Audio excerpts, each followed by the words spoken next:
Police वालों आप बताओ, सीओ साहब यादव है माशाअल्लाह, कह रहे हैं समाजवादी का नुकसान हो जाएगा। सीओ साहब अगर समाजवादी का नुकसान हो रहा है, वर्दी उतारिए, मैदान में आइए, सामने मुकाबला होगा इंशाअल्लाह। वर्दी पहन करके आप क्यों मुकाबला कर रहे हैं?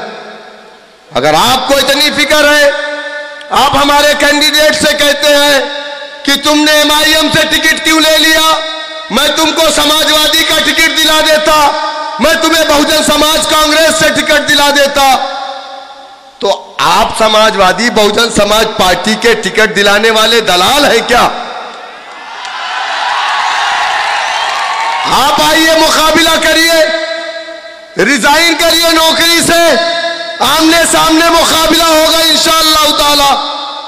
लेकिन ये गलत है। आप पब्लिक सर्वेंट हैं, आप अपनी ड्यूटी को पूरी कीजिए। इलेक्शन कमीशन ऑफ इंडिया में हम रजिस्टर्ड हैं, 14 एमएलए हमारे पास है, 2 एमपी हैं हमारे पास। उत्तर प्रदेश में 32 कारपोरेटर हैं, 24 जिला पंचायत सदस्य हैं हमारे पास। आप ऐसा कैसे हमको रोक लेंगे? मौलाना के ऊपर मुकदमा कर देंगे? एडिशनल साहब, मैं और हम और आप एक ही जिले के रहने वाले हैं। आप भी आजमगढ़ से हैं, मैं भी आजमगढ़ से हूं। तो आप मौलाना के ऊपर मुकदमा कर देंगे? आप मौलाना को मुकदमा करेंगे, 10,000 आदमी साथ में जेल जाएगा, खाने का इंतजाम कर लीजिएगा। अब हम डरने और घबराने और वापस जाने वाले लोगों में से नहीं। मेरे दोस्तों, ताली तो आपने बजा ली। सुनो, ये पुलिस वाले अगर आज तुम पे रोब जमा रहे तो क्यों? ये आरएसएस वाले तुम्हारी लिंचिंग कर रहे हैं क्यों? तुम्हारी मस्जिदों से लाउड स्पीकर क्यों उतारे जा रहे हैं? तुम्हारे खाने पे रोक क्यों लगाई जा रही है? तुम्हारी दाढ़ी, तुम्हारी टोपी से लोगों को परेशानी क्यों है? तुम्हारे मदारिस में सीसीटीवी कैमरे क्यों लगाए जा रहे हैं? कभी सोचा आपने? अरे ये मुल्क संविधान से चलता है, संविधान इजाजत देता है। योगी जी टकले हैं, सर में बाल नहीं, दाढ़ी नहीं, संविधान इजाजत देता है, वो भी चीफ मिनिस्टर बन सकते हैं। कांग्रेस पार्टी के एक आचार्य है प्रमोद रंजन, क्या नाम है मुझे नहीं मालूम, वो मोछ बनवाते ही नहीं है, उनकी दाढ़ी बाल मोछ नहीं कटवाते हैं। वो मुसलमानों की दाढ़ी को बकरा दाढ़ी कहते हैं। हमने कहा आपकी मोछ कुत्ते की पोंछ की तरह, तो हम क्या करें? हमारा संविधान उसको भी इजाजत देता है कि वो दाढ़ी और मोछ को कितनी भी बड़ी कर ले। अब आप बताइए मुझे, योगी जी लाल कपड़े पहनते हैं, चीफ मिनिस्टर है, कोई ममानियत नहीं, संविधान इजाजत देता है। इलाहाबाद, प्रयागराज, उत्तराखंड के अंदर लोग बगैर कपड़े के नहाते हैं, टेलीविजन पे दिखाया जाता है, हमारा संविधान इजाजत देता है। लेकिन क्या इस देश में कुत्ता खाने वाले नहीं हैं, बिल्ली खाने वाले नहीं हैं, सूअर खाने वाले नहीं हैं, मुर्गी खाने वाले नहीं हैं, बकरा खाने वाले नहीं हैं? सड़कों पे बिकता है, किसके पास लाइसेंस है बताओ आप? लेकिन आपको इजाजत नहीं है। क्यों? कभी सोचा आपने? इस देश में मुख्तलिफ मजहब के लोग रहते हैं, कोई रावण को मानता है, कोई राम को मानता है। इस देश में रावण की पूजा करने वाले भी, राम की पूजा करने वाले भी। आप बताइए, लेकिन किसी को कोई ममानियत है? नहीं है। किसी के धर्म में मुदाखलत है? नहीं है। आपके धर्म में मुदाखलत है, कभी आपने सोचा? अस्सलामु अलैकुम वरहमतुल्लाहि वबरकातुहू। औज़ु बिल्लाहि मिनश शैतानिर रजीम, बिस्मिल्लाहिर रहमानिर रहीम। शहनशीन पे तशरीफ़ फरमा ऑल इंडिया मजलिस इत्तेहादुल मुस्लिमीन के कौमी सदर, काबिल एहतराम, इज़्ज़त माब, आली जनाब अलहाज बैरिस्टर असदुद्दीन ओवैसी साहब, नानपारा के इंचार्ज उम्मीदवार जनाब मौलाना लईक हसन साहब, बहराइच जिले के जिला सदर जनाब राशिद जमील साहब, ऑल इंडिया मजलिस इत्तेहादुल मुस्लिमीन के सूबाई जनरल सेक्रेटरी जनाब गुलाम साबिर साहब, ज्वाइंट सेक्रेटरी जनाब अल्ताफ साहब, मंडल अध्यक्ष देवी पाटन जनाब मकीन साहब, डॉक्टर दानिश जमील साहब, साबिक जिला सदर जनाब शमीम मिर्जा साहब, और अभी तकरीर के बाद हाँ, हमारे दरमियान में हैदराबाद से तशरीफ लाए ऑल इंडिया मजलिस इत्तेहादुल मुस्लिमीन के हैदराबाद के साबिक मेयर जनाब माजिद हुसैन साहब, और हमारे स्टेज पर जलवा अफरोज मुअज़्ज़िज़ उलमाए इकराम, मेरे सामने मौजूद मुस्तकबिल के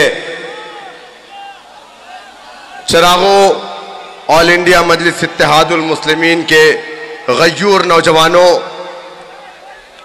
चूंकि आपको बैरिस्टर साहब को सुनना है, मैं थोड़ी देर में अपनी तकरीर को ख़त्म कर दूंगा, लेकिन आज अभी मौलाना ने जो बातें हमारे सामने रखी है, ये मौलाना की मुश्किलें नहीं है सिर्फ, बल्कि ये मुश्किल पूरी कौम की है। अगर आज इस कौम को खाकी वर्दी या खाकी चड्डी के नाम पे डराया गया है, तो यकीनन हम इस बात से इनकार नहीं कर सकते कि इस मुल्क में बसने वाली तमाम कौमों के साथ इंसाफ तो हुआ, लेकिन इस मुल्क में कलमा ला इलाहा इल्लल्लाह मुहम्मदुर रसूलुल्लाह पढ़ने वाली कौम के साथ नाइंसाफी हुई। लोग कहते हैं कि ऑल इंडिया मजलिस इत्तेहादुल मुस्लिमीन को उत्तर प्रदेश में आने की जरूरत क्यों पड़ी। मैंने कहा कि अगर उत्तर प्रदेश के अंदर नाम नहाज सेकुलर पार्टियों ने मुसलमानों के साथ इंसाफ किया होता तो मजलिस इत्तेहादुल मुस्लिमीन उत्तर प्रदेश में नहीं आती। 2013 में जब मैं उत्तर प्रदेश से हैदराबाद का सफर किया, मैंने अपनी जिंदगी में पहली मर्तबा हैदराबाद का सफर किया था।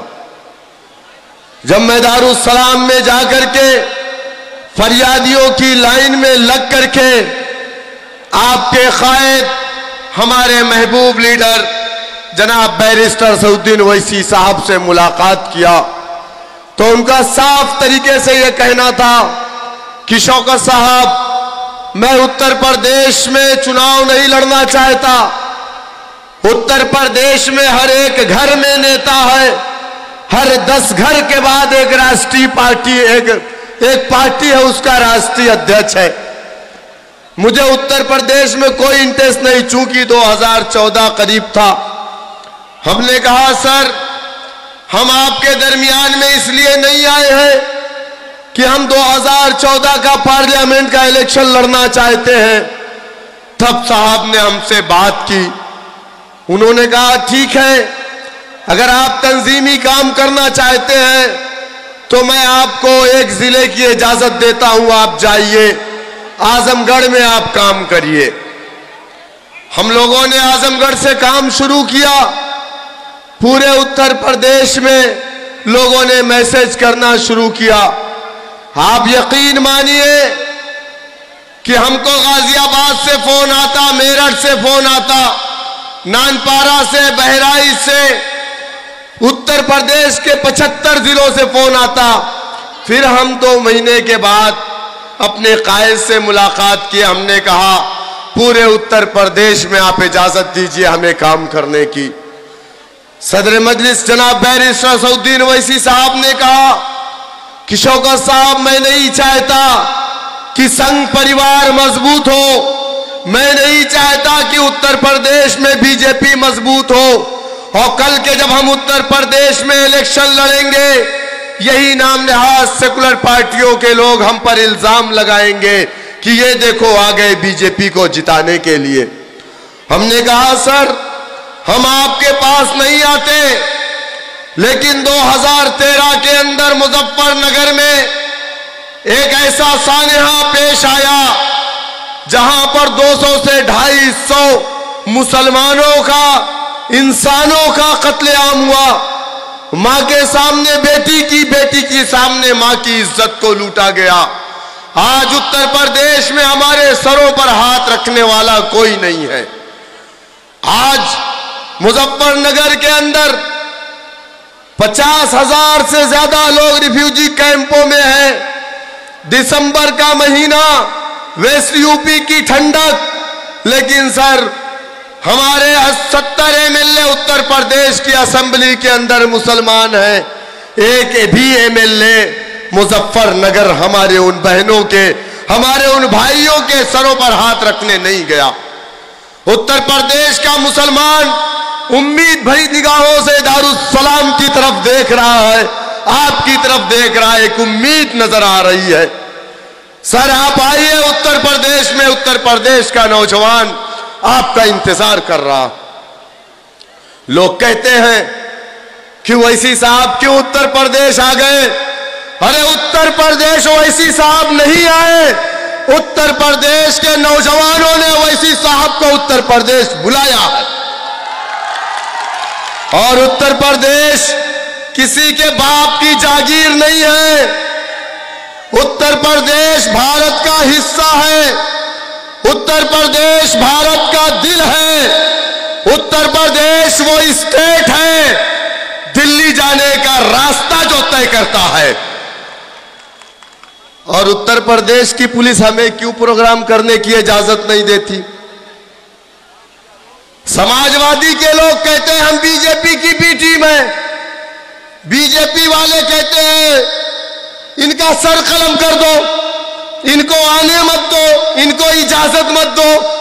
तो समझ में नहीं आता है कि हम किसकी टीम है। एक तरफ तो बीजेपी हमारी दुश्मन है। समाजवादी पार्टी मौलाना ने कहा कि नानपारा में एक ही बेड पर दोनों पार्टी है। मोहतरमा एमएलए है, शौहर उनके समाजवादी में आवेदक प्रत्याशी है, टिकट चाहिए। क्या मुसलमानों आपको बेवकूफ नहीं बनाया जा रहा है? आप बताइए मुझे। बहरकैफ हम उत्तर प्रदेश में आए, 2017 में हम उत्तर प्रदेश का इलेक्शन लड़े। उसके पहले भी हम एक इलेक्शन लड़े। 2015 में एक दलित का बेटा जिला पंचायत जीत करके आया। ये तारीख है उत्तर प्रदेश में एमआईएम पार्टी की। सबसे पहले जिला पंचायत कैंडिडेट जीत करके जो आया वो एक दलित का बेटा था। 2016 में हम बाई इलेक्शन लड़े उत्तर प्रदेश में। हमने एक दलित के बेटे को जनरल सीट पर चुनाव लड़ाया, 10,000 वोट हमें मिला। 28 मरतबा समाजवादी पार्टी ने या तो हमारी परमिशन को कैंसिल किया या तो बैरिस्टर साहब को आने से रोक दिया। हमें उत्तर प्रदेश में नहीं आना। 5 साल 2017 में इलेक्शन कमीशन ने परमिशन दिया। बैरिस्टर असदुद्दीन ओवैसी साहब की जनसभाएं उत्तर प्रदेश में हुई।